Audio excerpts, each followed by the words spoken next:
Good morning, YouTube. Today, I want to talk about why I think the Ferrari F430 is probably the best supercar deal you can buy today. So are you recording all of the nefarious activities? If you're new to the channel, my name is Dan. This is my garage, and this channel is all about the supercar ownership experience, buying and selling them, maintaining them, DIY, working them, and today, we're going to be talking about the Ferrari F430. So if you didn't know, it was the first supercar that I ever bought.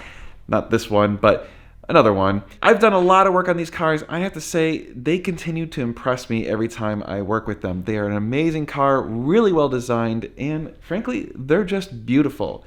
But best of all, you can find the Ferrari F430 for under $100,000 pretty easily today. So just in case you're watching this years in the future, today is May 16, 2020. So we're under coronavirus, so obviously that's kind of impacted the Ferrari market a little bit, but not a whole lot. So I believe strongly that the Ferrari F430, even with the current economic conditions, is a hell of a buy. And let me tell you why. With us, as always, is the shop dog, Mo. Mo, what you doing? You finding leads? Just smelling for stuff? Looking for treats and tidbits, huh? Huh? Alright, you just do that. So one thing that was really fascinating is for the longest time I felt like I was one of the only YouTubers that really had an F430. I bought my first F430 about 4 years ago, and I owned it for about 3 years. And during that time, there weren't a whole lot of other YouTubers that had the F430. And I never really understood why, because I felt like it was such a substantial car and it was so good for the value. Well, now, tons of big YouTubers have them. Stradman has one, DDE has one, Summit Life has one. It seems like everyone's finally realized, geez, this is a really good car and it's a really good price. So when I bought my F430 4 years ago, it was about $94,000. At that time, that was the second cheapest Ferrari F430 in the entire market in the United States. So I got a pretty good deal at that time. The prices of these F430s has come down a little bit since then. So now, on average, you can pick these cars up for about $100,000. You can definitely find them for under $100,000, especially in the coupe. Spiders tend to be about $10,000 to $15,000 more. And obviously, if you go for the gated manual, they're about $50,000 more. So people have realized those are quite a collectible car. They aren't really coming down much more. Even the super clean cars are only about $120,000 to $130,000. Overall, the prices on these things range from about $80,000 on the very, very low side all the way up to about $120,000 for pretty clean examples. What's crazy to think about that is these are basically cheaper than some of these super highly optioned SUVs and pickup trucks now, which is insane because these are an amazing, amazing car, and they don't really look like they're as old as they are. So keep in mind, these things came out in 2005, so these things are between 15 years old and all the way up to 10 years old. So they're getting a little bit aged, but they don't look it at all. The design of this car has proven to be an enduring design that is really well received, and people still think it looks beautiful today. Oh, I see you've settled down. Yes, I know.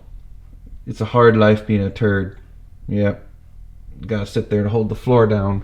Good job, Mo. The 430 is basically an evolved version of the Ferrari 360. So the 360 was a substantial improvement over the 355 when it came out. It was the first Ferrari to have a totally aluminum chassis, aluminum body panels, and so they shaved a ton of weight, and they did a really good job on the aerodynamics of the car.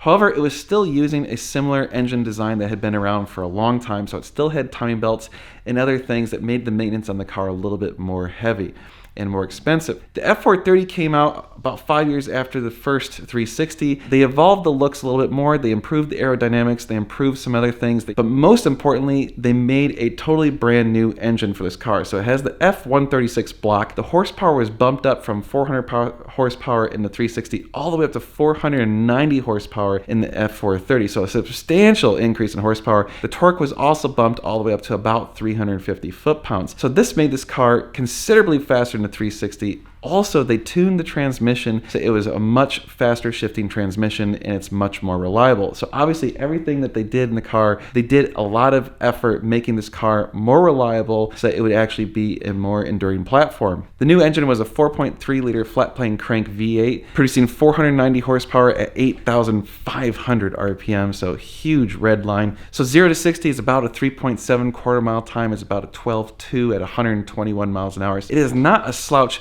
but of course if you're comparing it to like a brand new supercar, yeah, it's not going to compete. It's just not as fast as a modern car, but it's still not slow at all. So for people saying, oh, it's a slow car, no, this is not a slow car. This is a very fast car. Also, the handling on this car is excellent. It's a very well balanced car. One major improvement was with the new F136 block. They switched to timing chains, so no longer did you have to pull out the engine on this car to do timing belts or even do timing belt changes at all. So that alone reduced the maintenance of this car considerably. Much more reliable. In fact, you almost never hear about these F430s having almost anything go wrong with the engine. It is a very, very solid engine. So one thing that's really nice about the F430 at this point is it's been around long enough that pretty much anything that can go wrong has been documented. People have done DIY services on these cars enough now, I think because the prices have come down so that they're more affordable to us kind of normal guys who want to wrench on them. So there's tons of documentation out there all over the internet about how to do pretty much almost anything on this car. Unfortunately, it is still a Ferrari and it is still a bit of an older car, so it still is subject to some problems. So certain things do go wrong in these cars, but they're almost like clockwork. You can almost guarantee that these things will happen at certain points in their time. So for example, we know that the engine mounts go bad after about 10 years.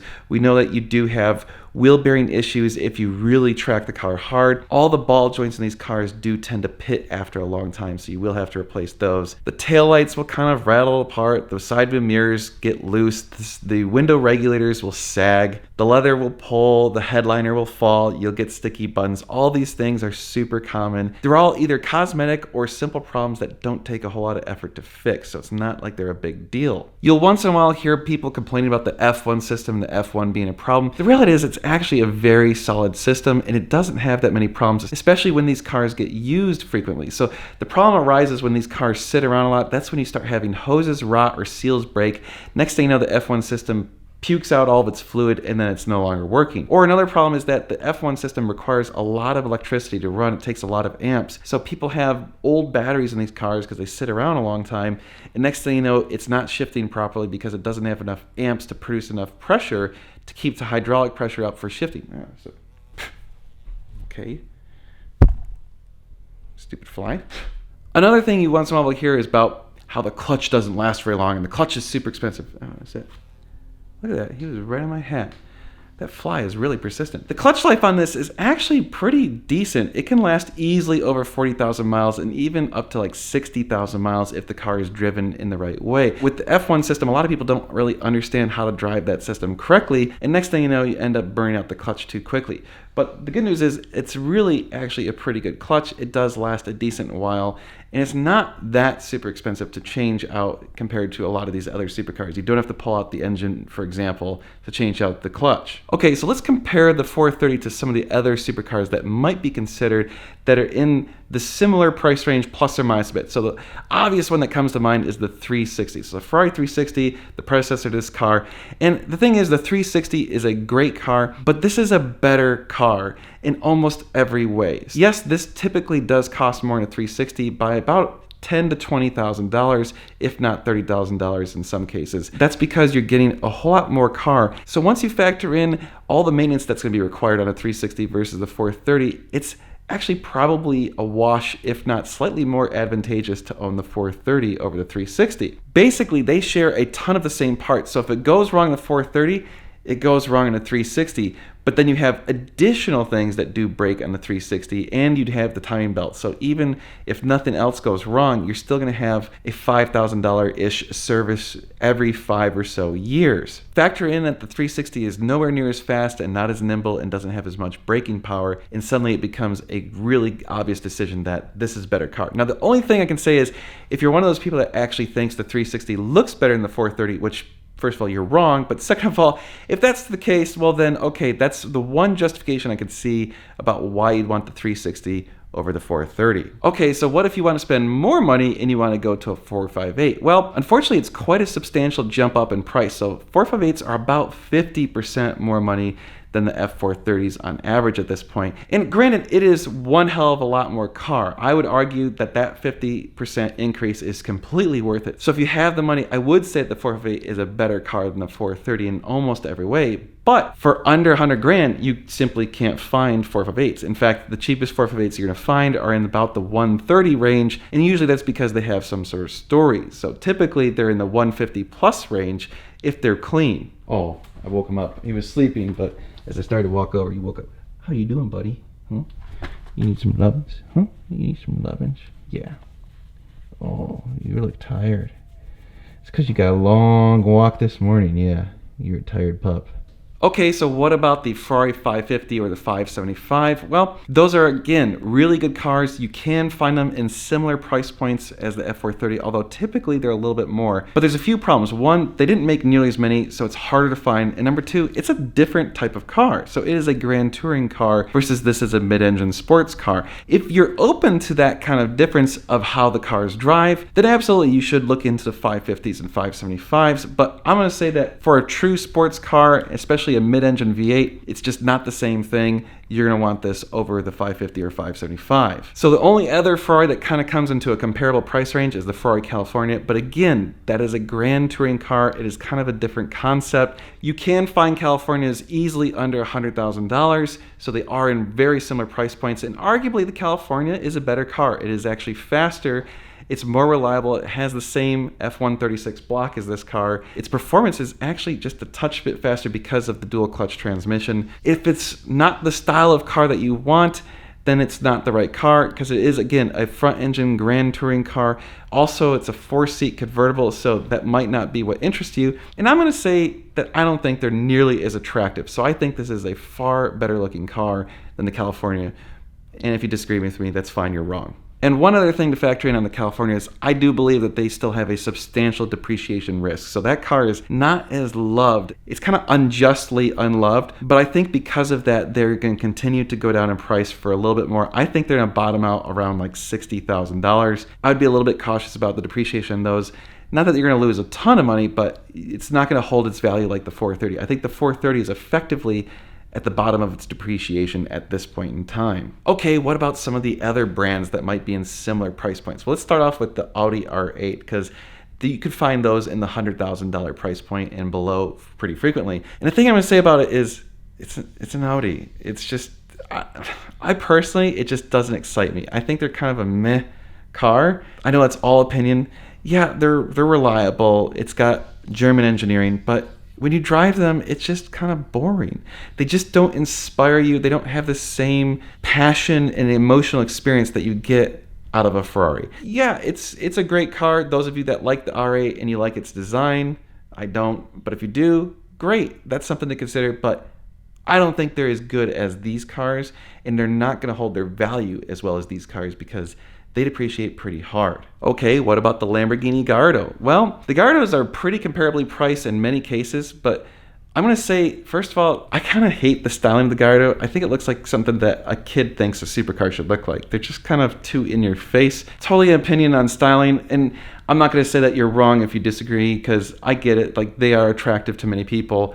I personally don't like the styling. The performance numbers are pretty similar on the Gallardos. They're arguably pretty much a similar kind of design, although you have the V10 instead of the V8. So if you like the sound of the V8 or the V10 better, well, that's again your opinion. But the interesting thing is the Gallardos don't really fit tall human beings. So if you're a tall guy, yeah, you are not going to be comfortable in a Gallardo versus the F430. The F430 can accommodate a pretty reasonably tall person. Hello, you decided to wake yourself, huh?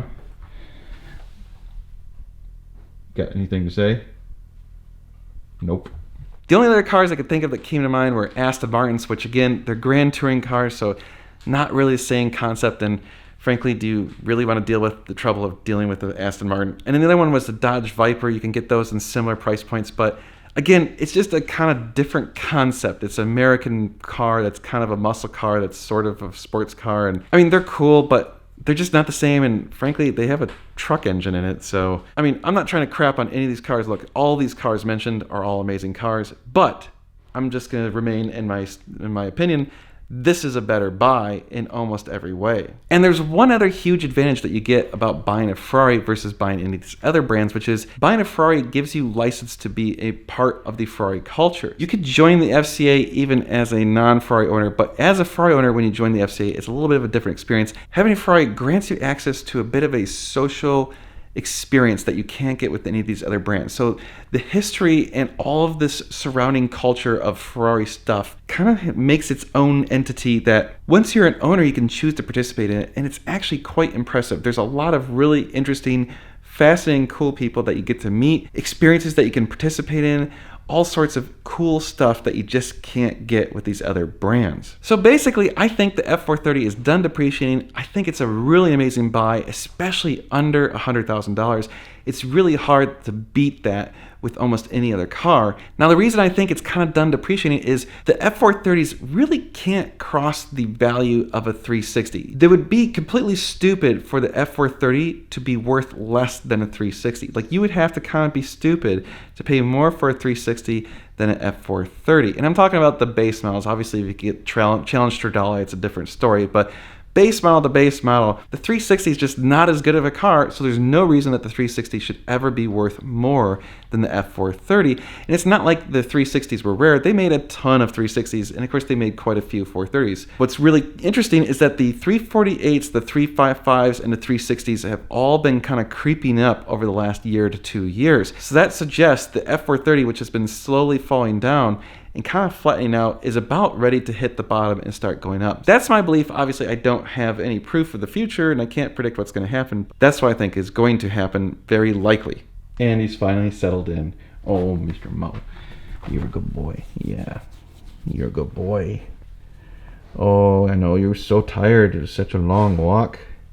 Such a long walk for you. Don't forget, we're giving away a set of the Slip Blow scrape guards as soon as we hit 55,000 subscribers, which should be very soon. If you're interested in participating in that, go to my website, normalguysupercar.com, buy my merch, or become a member of this channel, or sign up to my email list. If you do that, you're automatically entered to win. But in the meantime, if you need some of these Slip Blow scrape guards, they're amazing. I've got them on my 458. Go to bit.ly/NGSscrape and use the code NGS10. They're going to hook you up with 10% off. We also have some other giveaways we're doing. So the Element Fire Extinguisher, we're going to give away at 60,000 subscribers. So again, same thing, buy me merch, become a member, or sign up to my email list. Or go to elementfire.com and use the code NGS10. They will hook you up with 10% off. It is an amazing fire extinguisher. You absolutely should have one in your car, probably in your kitchen, in your house and garage and stuff too, but definitely in your car. You guys are amazing. Thank you so much for watching. I do appreciate when you guys could help me out by liking this video, sharing, subscribing to my channel. All those things genuinely do help me out, so I appreciate it very much. We have lots of car stuff coming your way, so you're going to want to stay tuned. It's going to be sweet.